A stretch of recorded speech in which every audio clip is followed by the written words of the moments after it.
ನಮಸ್ಕಾರ, ನೀವು ನೋಡ್ತಾ ಇದ್ದೀರಾ ನ್ಯೂಸ್ ಐ. ನಾನು ಪ್ರಮೋದ್ ಬೋಪಣ್ಣ.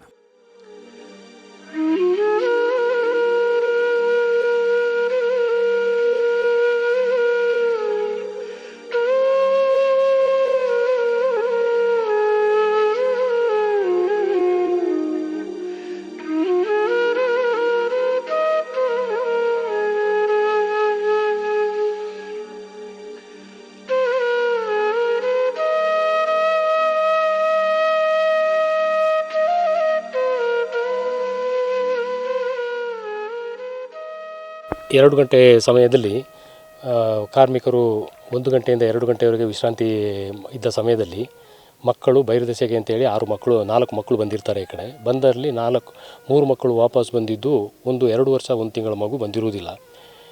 ಇವು ತಂದೆ ತಾಯಿಯ ಗಮನಕ್ಕೂ ಮಕ್ಕಳು ತಂದಿರುವುದಿಲ್ಲ. ಕೊನೆಗೆ 2 ಗಂಟೆಯ ಮೇಲೆ ಇವರು ಹೇಳ್ತಾರೆ ಒಂದು ಮಗು ಕಾಣೋದಿಲ್ಲ ಅಂತೇಳಿ. ಅಲ್ಲಿಂದ ನಾವು ಇಲ್ಲ ಪೂರ್ತಿ ಜಾಗವನ್ನೆಲ್ಲ ಹುಡುಕಿ ನಮ್ಮ ಇಲ್ಲಿ ಪಂಚಾಯತಿ ಅಧ್ಯಕ್ಷರಿಗೂ ಹಾಗೂ ಊರಿನವರಿಗೆಲ್ಲ ತಿಳಿಸಿ ನಮ್ಮ ಊರಿನವರೆಲ್ಲ ಬಂದು ಅಷ್ಟೊತ್ತಿಗೆ 112 ಅವರು ಮತ್ತು ಅರಣ್ಯ ಇಲಾಖೆಯವರು ಒಂದು 10-20-30 ಜನ ಬಂದು ರಾತ್ರಿ 8 ಗಂಟೆವರೆಗೆ ಕೋಂಬಿಂಗ್ ಮಾಡಿರ್ತಾರೆ. ಮತ್ತು ಕತ್ತಲಾದ್ದರಿಂದ ಮಾಡಲಿಕ್ಕೆ ಆಗದೆ ಮಾರನೇ ದಿನ ಬೆಳಿಗ್ಗೆ 6-6:30 ಗಂಟೆಗೆ ಊರಿನವರು ಹಾಗೂ ಅರಣ್ಯ ಇಲಾಖಾ ಸಿಬ್ಬಂದಿಗಳೆಲ್ಲ ಸೇರಿ ಒಂದು 100 ಜನರ ಮೇಲೆ ಸೇರಿ ಒಂದು ಕಡೆಯಿಂದಲೇ ಕೋಂಬಿಂಗ್ ಮಾಡಿ ನಮ್ಮ ಈ ನಾಯಿಗಳನ್ನೆಲ್ಲ ಕರ್ಕೊಂಡು ಹುಡುಕಿ ಆದಮೇಲೆ ಒಂದು 9 ಗಂಟೆಯ ಒಳಗೆ ಮಗು ಸುರಕ್ಷಿತವಾಗಿ ಪತ್ತೆಯಾಗಿದೆ. ಅಲ್ಲಿಂದ ನಾವು ಮಗುವನ್ನು ಕರ್ಕೊಂಡು ಗೋಣಿಕೊಪ್ಪ ಪೊಲೀಸ್ ಠಾಣೆಗೆ ಹೋಗಿ ಅಲ್ಲಿಂದ ಮೆಡಿಕಲ್ ಚೆಕಪ್ ಎಲ್ಲ ಮಾಡಿ ಎಲ್ಲ ಫಿಟ್ ಆಗಿದೆ ಅಂತ ಹೇಳಿದ ಮೇಲೆ ಅವರು ನಮ್ಮನ್ನು ವಾಪಸ್ ಕಳಿಸಿರ್ತಾರೆ. ಅದು ರಾತ್ರಿ ಎಲ್ಲ ಪೂರ್ತಿ ಕಾಫಿ ತೋಟ ಆದ್ದರಿಂದ ಇದು ಎಲ್ಲ ಮೃಗಗಳು ಇರುವಂಥ ಸ್ಥಳವೇ ಕಾಫಿ ತೋಟವೇ ಆದ್ದರಿಂದ ಎಲ್ಲ ಕಾಫಿ ತೋಟದ ಒಳಗೆ ಹೇಗೆ ಹೋಯಿತು ಹೇಗೆ ಬಂತು ಅಂತ ಹೇಳೋದು ನಮಗೆ ಊಹಿಸಲಿಕ್ಕೆ ಆಗೋದಿಲ್ಲ. ಯಾಕೆ ಅಂತ ಹೇಳಿದ್ರೆ ನಾವು ರಾತ್ರಿ 10-12 ಗಂಟೆವರೆಗೂ ಸ್ಥಳೀಯರೆಲ್ಲ ಸೇರಿ ಹುಡುಕಾಟ ನಡೆಸಿದ್ದೀವಿ. ಈ ಯಾರ ಇಲಾಖೆಯವರು 8 ಗಂಟೆವರೆಗೆ ಇದ್ದರು, ಆದರೂ ನಮಗೆ ಯಾವುದೇ ಸುಳಿವು ಪತ್ತೆ ಆಗಿಲ್ಲ. ಮಾರನೇ ದಿವಸ ಈಗ ನಮಗೆ ಅಲ್ಲಿ ಸುಳಿವು ದೊರೆತು ಇವರಿಗೆ ಸಿಕ್ಕಿ 9 ಗಂಟೆಗೆ ಮಗು ಸುರಕ್ಷಿತವಾಗಿ ನಮ್ಮ ಕೈಗೆ ಸಿಕ್ಕಿದೆ. ಕರ್ಕೊಂಡು ಹೋಗ್ತೀರಾ ನೀವು ಕೆಲಸ ಮಾಡ್ತಾ ಕೂತ್ ಬಿಡ್ತೀರಾ. ಸೊ ಮಗು ಎಲ್ಲರೂ ಹೋದ್ರೆ ಆಮೇಲೆ ಎಲ್ಲರೂ ಬೊಬ್ಬೆ ಹೊಡಕ್ಕೆ ಸ್ಟಾರ್ಟ್ ಮಾಡ್ತೀರಾ. ದಯವಿಟ್ಟು ಮಕ್ಕಳನ್ನ ಕಾಫಿ ತೋಟಕ್ಕೆ ಕರ್ಕೊಂಡು ಹೋಗ್ಬಿಡಿ ಸರ್. ನಾವು ಒಂದಿಬ್ರು ಮನೆಯಲ್ಲಿ ಮಕ್ಕಳು ನೋಡ್ಕೊಂತ ಇರಿ ಆರಾಮಾಗಿ. ಯಾಕೆ ಸುಮ್ಮನೆ ಹೋಗ್ತೀರಾ? ಯಾಕೆ ನಿಮಗೆ ಮಕ್ಕಳಕ್ಕಿಂತ ಮೊಬೈಲ್ ಜಾಸ್ತಿ ಆಯ್ತಾ ಎಲ್ರಿಗೂ? ನೋಡಿ, ನಿನ್ನೆ ಮಧ್ಯಾಹ್ನ ಊಟ ಮಾಡಿ ಹೋಗಿರೋ ಮಗು ಸರ್ ಇವಾಗ ಊಟ ಕೊಟ್ರೆ ತಿಂತಾ ಇಲ್ಲ. ಈ ಹೊಟ್ಟೆ ಹಸಿದ್ರೆ ತಿನ್ಬೇಕು ತಾನೆ, ಬರೀ ಅವ್ರು ಕಾಫಿ ಮಾತ್ರ ಕೇಳ್ತಾ ಇದ್ದಾರೆ. ಈಗ 1.5 ಕಿಲೋಮೀಟರ್ ಹೋಗಿ ನಡೆಯೋದು ಅಂತ ಹೇಳಿದ್ರೆ ದೊಡ್ಡ ಆಸೆ. ಆಗಲೋ ತೊಲೆ ಪರವಾಗಿಲ್ಲ, ಅಂಗಡಿ ಹೋದ್ರು ಪರವಾಗಿಲ್ಲ, ಇದು ಯಾವುದೂ ಇಲ್ಲ. ಕಾಡೊಳಗನೆ ಹೋಗ್ಬಿಟ್ಟು ಅಲ್ಲಿ ಕಾಳು ಬಿಡಿ ಕೆಳಗಡೆ ಇದ್ಬಿಟ್ಟು ಹೋಗಿದೆ. ಅದು ಅಲ್ಲಿ ಯಾರಿಗೂ ಸಿಕ್ಕಿದೆ ನೋಡಿ. ಕಾಲು ಕೂಡ ಮಣ್ಣು ಕೂಡ ಆಗಿಲ್ಲ, ಕಾಲು ಅಷ್ಟೊಂದು ನಡ್ಕೊಂಡು.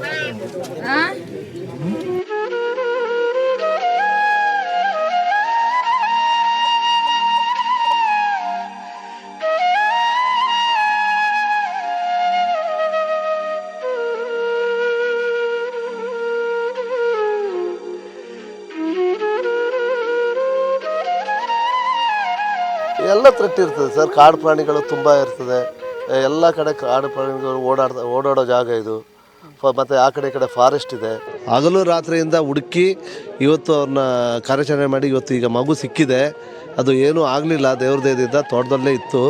ಅದನ್ನು ಇವಾಗ ರಕ್ಷಣೆ ಮಾಡಿ ಇವಾಗ ಕರ್ಕೊಂಡು ಬಂದಿದ್ದಾರೆ. ನಾನು ಮೊದಲನೇದಾಗಿ ಇವರು ಫಾರೆಸ್ಟ್ ಡಿಪಾರ್ಟ್ಮೆಂಟ್ ಅವರಿಗೆ ಧನ್ಯವಾದವನ್ನು ಹೇಳ್ತೀನಿ.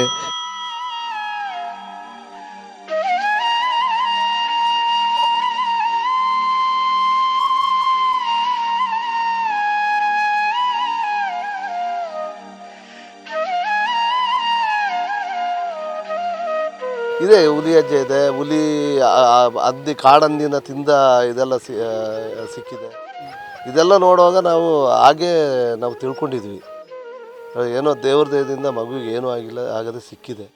ಬಟ್ ಏನಾಗಿದೆ ಅಂತ ಅರ್ಕೆ ಕಟ್ಕೊಂಡಿದ್ದಾರೆ ಅವರೇನೋ ದೇವ್ರ ಹತ್ರ ಅರ್ಕೆ ಕಟ್ಕೊಂಡು ಅಲ್ಲಿಂದ ಇವತ್ತೇನೋ ದೇವ್ರ ಹತ್ರ ಹೋಗಿದ್ದಾರೆ. ಅವರೆಲ್ಲ ಸೇರಿಕೊಂಡು ದೇವ್ರ ಹತ್ರ ಹೋಗಿದ್ದಾರೆ. ದೇವ್ರ ಸಹಾಯದಿಂದನೇ ಇದು ಸಿಕ್ಕಿದ್ದು ಅಂತ ನಮ್ಮ ಒಂದು 2 ಗಂಟೆಗೆ ಬಂದಿದ್ದೀವಿ. ಬಂದು ಇದು ನಮ್ಮ ಮನೆ ಹತ್ರನೂ ಟೈಗರು, ಆನೆ, ಯಾವುದು ಕಾಡು ಪ್ರಾಣಿಗಳು ಯಾವುದೇ ಬಂದರೂ ಸಮೇತ ಇದು ಬೊಗಳ್ತದೆ. ಅದಕ್ಕೆ ಭಾಳ ಸೆನ್ಸಿಟಿವ್ ನಾಯಿಗಳು ಇವರೆಲ್ಲ.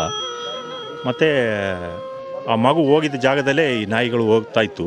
ಆದರೆ ಹಿಂದಟ್ಸ್ಕೊಂಡು ನಾವು ಹೋಗ್ತಾ ಇರುವಾಗ ಮಗು ನಮ್ಮ ತೋಟದಲ್ಲಿ ಇತ್ತು ಸರ್. ಅದರಿಂದ ಭಾಳ ಪ್ರಯೋಜನ ಆಯಿತು. ನಾಯಿ ಇಲ್ಲ ಅಂತ ಹೇಳಿದ್ರೆ ಹುಡುಕ್ಲಿಕ್ಕೆ ಭಾಳ ಕಷ್ಟ ಆಗ್ತಿತ್ತು. ನಮಗೆ ಭಾಳ ಸಹಾಯ ಆಗಿದೆ.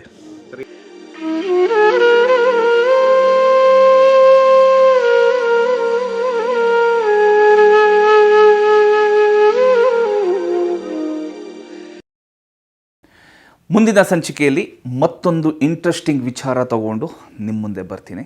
ಅಲ್ಲಿಯವರೆಗೂ ಟೇಕ್ ಕೇರ್.